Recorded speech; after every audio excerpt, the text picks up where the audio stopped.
Hello guys, welcome here to another episode of Out of Turn 4. Coming up on the show, we are going to recap NASCAR at New Hampshire, IndyCar Toronto, SRX at I-55.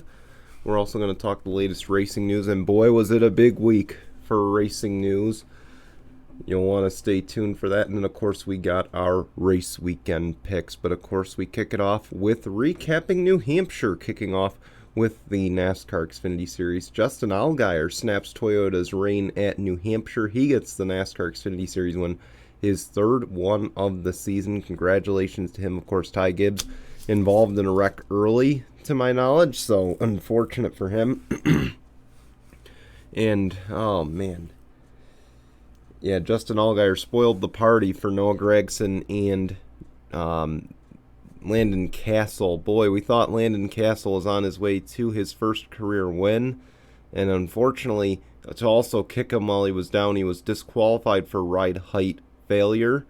So, tough break for Landon Castle, but congratulations to Justin Allgaier. He continues his run this season, and Junior Motorsport's still very strong as we're in the middle part of the season. Moving on, Christopher Bell. He wins the NASCAR Cup Series race at Loudon, and his second career victory. Of course, his first one was at the Daytona Road Course last season, and of course it is his his first win this season. He is now the 14th different winner in 20 races that have been run this season. And now it begs the question, will we see 16? And I'm telling you, normally at this point, I would say no way. We're not going to see 16 different winners. We are not going to come anywhere close. But this season, oh, I feel it. It's coming. We're going to have two different winners. Of course, we got Pocono left. We got the Indy Road Course. We've got Watkins Glen. I'm just throwing out wild card tracks. We also got Daytona. Okay, so those are 4 wild card tracks that are coming up where anybody could win those races. So we can't rule it out, and I think it's a real possibility that we will hit 16 different winners, especially with Daytona and Watkins Glen coming up.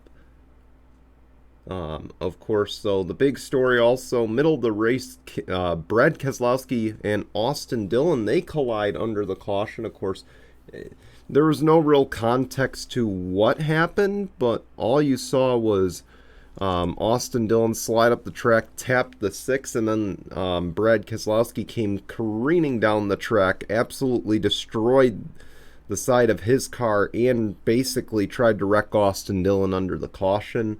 I don't know what happened, so I can't really say whose side I'm on, but I will say it was quite entertaining, to say the least.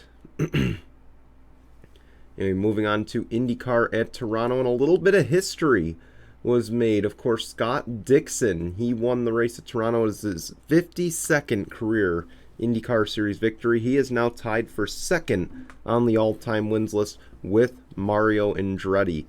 And, of course, this puts him in racing royalty as if he wasn't there already.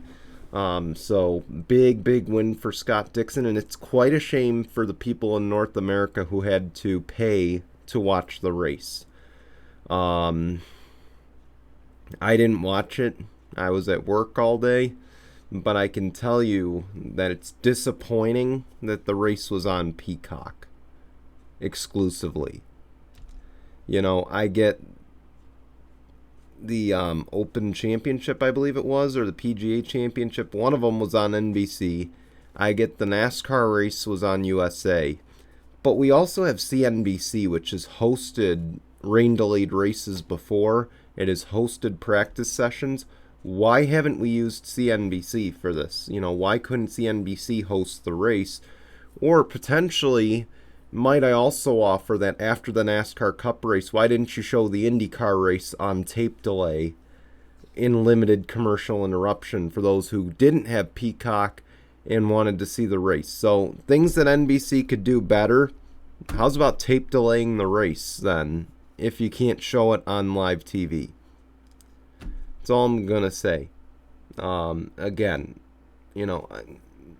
we're no strangers here at Out of Turn 4. We love to, point out the mistakes that NBC has made in the past, but and in the present, and we will continue to do so in the future. But this is a big one again. To miss a milestone moment, something, that,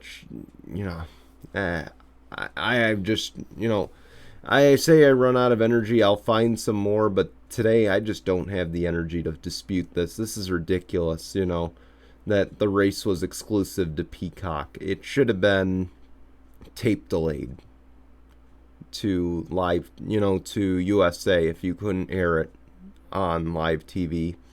Or better yet, move the race to Saturday so you could have showed it on USA Network. Or move it up to noon so that way you could have showed it on USA. I'm just saying there were ways around it, and they chose the easy way out and just saying, you know what, if you don't have Peacock Premium, you're not watching the race. So, hate it for those who can't afford the streaming service, and I hate it for people who don't want to pay for the streaming service when it could just be on basic cable or on USA or CNBC. Like I said, CNBC, you could have put it on. So, makes no sense how NBC does it, and I've been very vocal that NBC shouldn't hold any rights to motorsports, but I digress. Let's move forward to possibly the best broadcast out there, of course, SRX at I-55. Tony Stewart, he remains unbeaten on the dirt since SRX's formation. He wins at I-55, his second win of the year. Of course, he was battling Ken Schrader most of the way. I believe Ernie Francis early in the race, and Marco Andretti is really strong this season. Okay, it just shows you Marco Andretti is actually a pretty decent driver, I guess, is what we can take from it. And he'd be pretty good in a stock car. But congratulations to Tony Stewart. Sorry, I got a bug on my screen. But yeah, Tony Stewart, of course, big win for him, of course, as we enter the season finale. Also on dirt at Sharon. It was quite the entertaining race. A lot of wrecks. No one knows how to race on dirt. It was fun to watch from an entertainment perspective, which is basically what this series is. So congratulations to Tony Stewart and his team on the SRX victory. Boy, that was a quick recap, but let's get on to the racing news. We're going to save the biggest story for last, but we do have a somewhat big one. Ty Dillon has announced he will be leaving Petty GMS at the conclusion of 2022. It was a mutual team decision. I'm not surprised, seeing how well Eric Jones has done, that he's going to be the one being shipped out. I think Eric Jones is clearly, without question, the number one driver for this team right now. And Eric Jones is knocking on the door of victory every week. Ty Dillon, I haven't seen him running up front at all. This car, and I think watching what Eric Jones has done all year, it's showing what the 43 is truly capable of, in the fact that Eric Jones is outperforming that equipment, and just I think it set the bar really high for Ty Dillon, and I honestly don't feel this was a good ride for him. And I think, between Germain Racing, Petty GMS, he's had some okay rides, but, he certainly has not made the most of them. And I think it's very clear right now he's just not ready for the Cup Series. Maybe he needs to move down to the NASCAR Xfinity Series. And, of course, going back to that, Trevor Bayne's going to be another story we discuss at a later date. And, of course, we'll talk more in a moment. But Ty Dillon, of course, like I said, I'm just not surprised. As far as his potential replacements, the biggest name I've seen swirling around, and the one I agree with the most, Noah Gragson, driver of the 43 for a year, of the 42. I think he will get a bridge year, to be honest. That's what I can expect. And I'll explain why he gets a bridge year in a moment. But let's face it, Colleague Racing, they've already announced, of course, there's a story on Racer about 2023 for Helio Castroneves driving at the 500. And Colleague Racing had announced when Kelly Crandall asked about it that their driver lineup is full for 2023, which makes me wonder, is it Noah Gragson? Is it another season of rotating seats, which I imagine is the likely scenario, in that they've already got their seats figured out? Again, you'll have to tune in and see. We do have a NASCAR Silly Season special coming up. We'll announce more on that at the end of the show. But I would say Noah Gragson is the most likely candidate for the number 42. That's what I can see happening. Again, he's already got Black Rifle Coffee as a sponsor. He'll bring in Bass Pro, and again, this will be a transition year for him, because guess what? There's going to be a ride open at RCR at the conclusion of 2023, and no, it is not Austin Dillon's ride. It is Tyler Reddick. Tyler Reddick is leaving Richard Childress Racing at the conclusion of next season, and he will be joining 2311, Denny Hamlin and Michael Jordan's team. Of course, not much details released, as we expected. It is kind of 2 years out, but this one was a bombshell. I didn't expect this to be announced at all, if we're being honest. I didn't expect this one to be announced, at least not this season. So, of course, Tyler Reddick to 2311. There was no real details.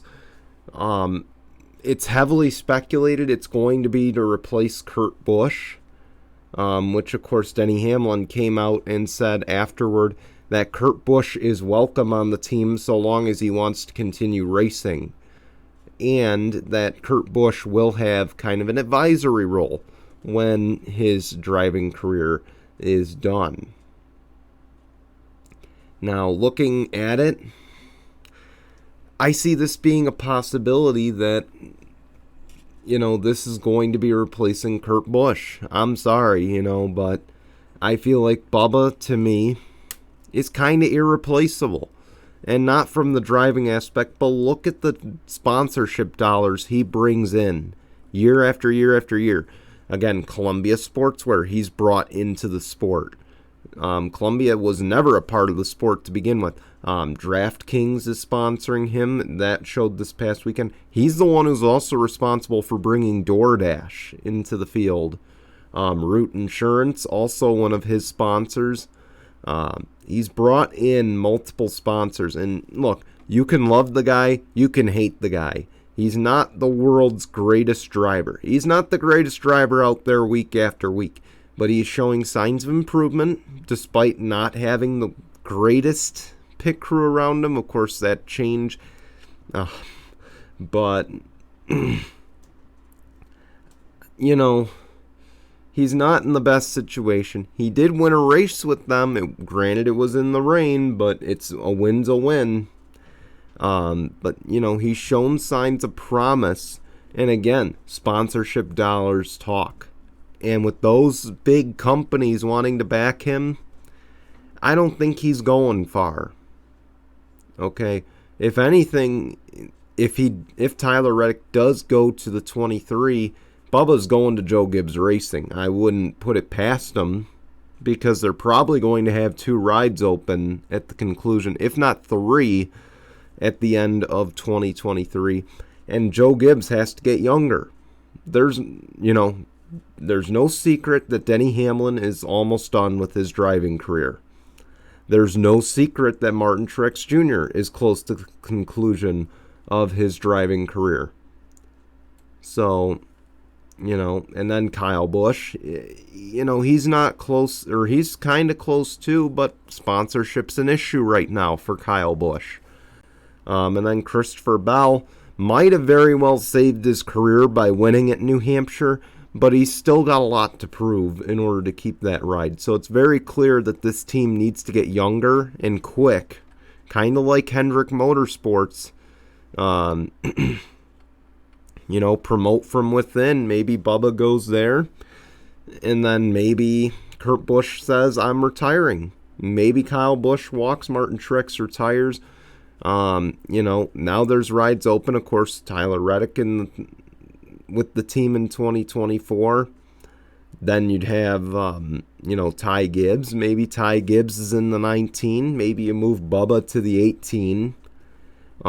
You'd have maybe Denny Hamlin in the 11. Oh, and then add in Christopher Bell in the 20. Maybe Tyler Reddick's a bridge year. Maybe John Hunter's in the picture. Who knows? But they've got to get younger, and they've got to do it soon. But again, by the fact that I think they're going to go younger, this is why I think Kurt Busch will be the odd man out. I wouldn't put it past him for a third entry, though. So don't rule that one out necessarily. But I think the most logical thing is that... I think the most logical thing is that he's going to be driving Kurt Busch's car in 2024. The biggest drama of the week. Now, of course, that one was big on the NASCAR side. There was even bigger drama on the IndyCar side, and one you don't see very often. Chip Ganassi Racing has announced that Alex Palou will be the driver of the number 10 in 2023. They have picked up his driver option, and he will be returning to the team. Well, not so fast, because Alex Palou, about within the hour of that announcement being made by Chip Ganassi Racing, Polo has announced that rumor was not true, and that in fact he has signed with McLaren, not Arrow McLaren SP, McLaren, the big team, for 2023. And he has also announced that he will not be returning to Chip Ganassi Racing. And while that all happened, Chip Ganassi Racing the next day doubled down and said Alex Palou is the driver for 2023. This is a mess, I know. And they announced that Palou will be staying in the 10. Skip ahead. Now, I scroll through Facebook on Saturday. Sometimes some old stories pop up. This one was a big one. A Brazil news outlet came out with a story.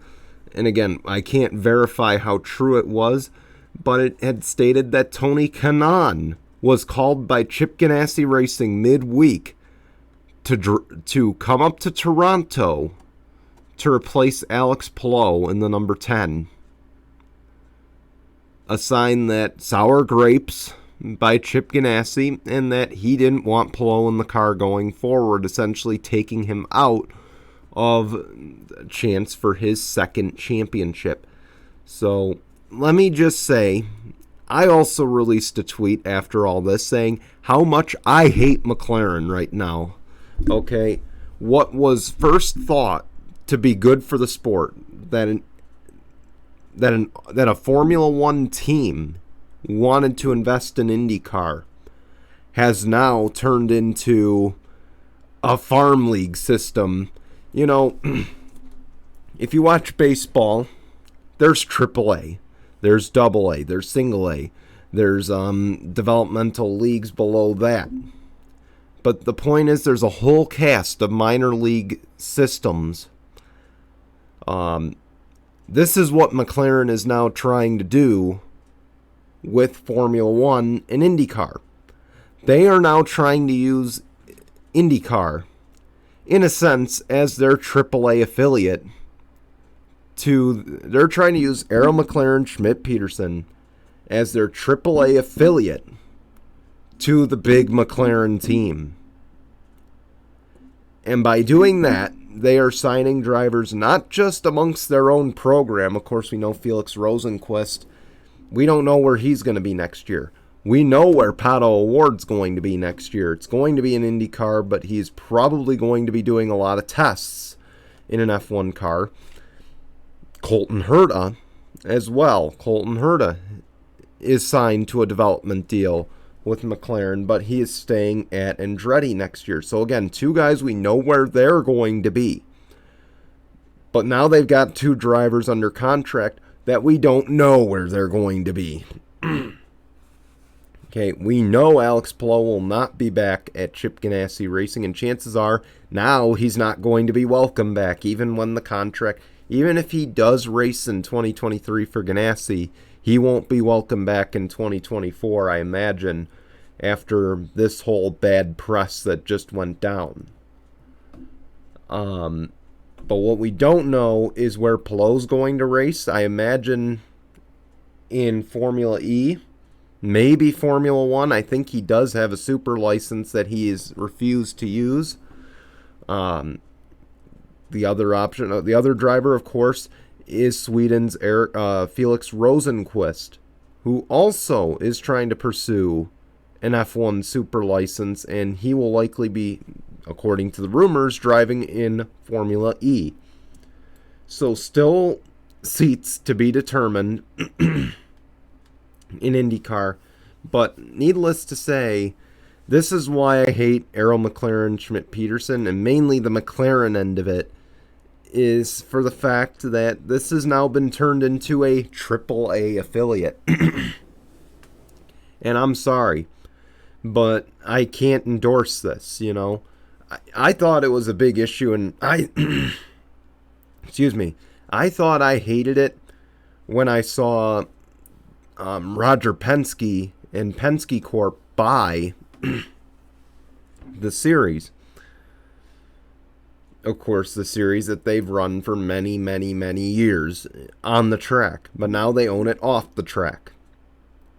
Now we're seeing, you know, I honestly, on a scale of that to this, I would say McLaren is worse in that they're using this series to build on another series. Of course, we know McLaren is not a team that's competing for wins week after week in F1. They're not a usual... Oh my gosh, excuse me. Sorry, I'm getting over a cold, everyone, so forgive me for that. But we know McLaren is not a weekly winner. They do score points in Formula 1, but they are not a weekly winner. They are trying to do that by poaching the talent in the IndyCar series. And why you should hate it, if you're an IndyCar fan, is the fact that now they are taking all the star drivers out of IndyCar to give the false hope of a Formula 1 super license or a chance to win in F1, and effectively taking years of their career away from IndyCar where they could have success. Again, Colton Herta, a potential future champion in the NTT IndyCar series. Alex Palou, a guy we didn't suspect would emerge like he did last year. Another potential multi-time champion and a potential Ganassi lifer, if he so chose to do so. Okay, he could have been the next...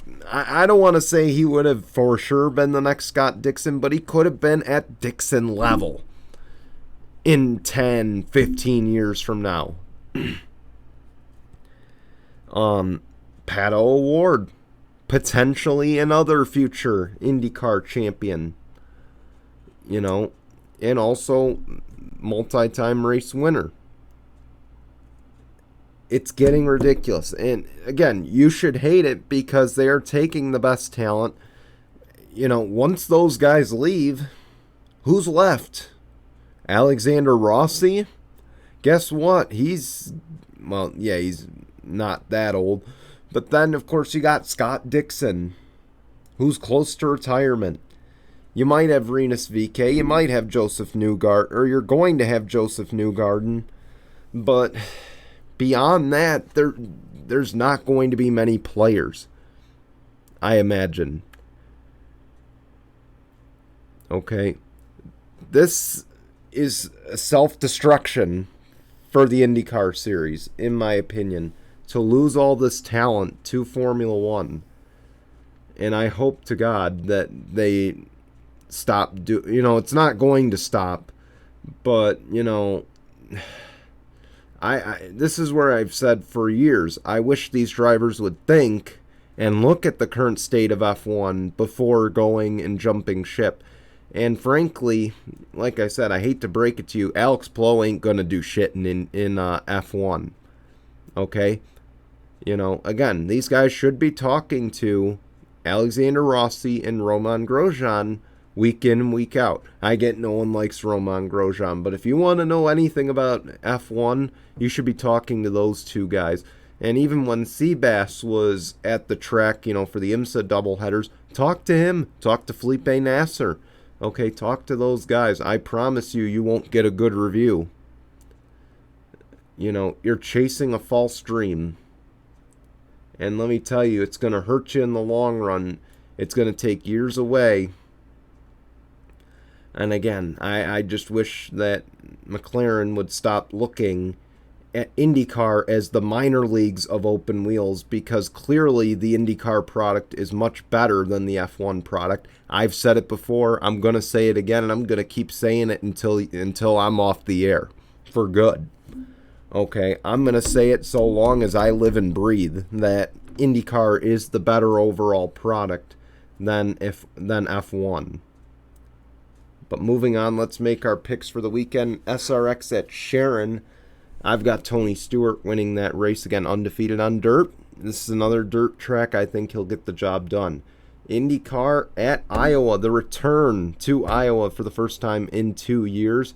Joseph Newgarden's been dominant there in the past. I take him in one of the races, and I'm going to take Will Power in the other. Will Power is always game for a win. I feel like this is a race where he can get the job done. Truck Series at Pocono, Corey Heim, I'm going to pick to win. ARCA, of course, runs there, and I believe he's going to run the ARCA race, if I'm not mistaken. He might have won the ARCA at Pocono before. I'd have to double check on that, but I think that's a race that Corey Heim can very well win. Xfinity Series at Pocono, Cole Custer is my pick. He won at Auto Club earlier this year on a 2-mile oval. I think he can get his second win of the year with SS Greenlight Racing.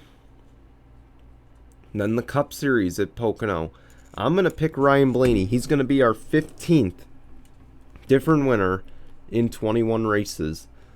That's who I see winning. Of course, we know Penske hasn't been that strong, this year, but I imagine they will get it cleaned up for this race. I wouldn't even be shocked if Ross Chastain wins this race, because this race, of course, Ross Chastain won in the Truck Series in the past. So he's my other, he's kind of my dark horse. But I think Ryan Blaney's got it, and he's also won at Pocono before with the Wood brothers, so that's another reason to add to that pick. Again, we will have a NASCAR Silly Season special coming soon, possibly this Friday. Of course, the reason we're going to do a special for this, you may be saying, well, you didn't do a special for IndyCar, why are you doing a special for this? NASCAR is going to take quite a bit of time, because I'm going to be doing the schedule, what I think the schedule should be for the NASCAR Cup Series, and as well as where I think everyone's going to land for 2023, as well as my picks for top 5 free agents, guys you need to watch. So those are things I think that are very important. It's going to take, if we did it on a Tuesday like we're doing this show right now, we wouldn't be able to do it in a half-hour block like we're supposed to have this show at. So again, stay tuned to Tinkle Sports. Of course, the search at Tinkle Sports on Facebook and Twitter, and you'll be able to find us. Follow us there, and I'll be posting later in the week when you can expect our special. Until then, I want to thank you for watching. Tune in to No Final Bell tomorrow, and if you don't tune into the special this week or next, F you, and we'll see you on Tuesday. I'm just kidding. All right, until then, goodbye, everyone.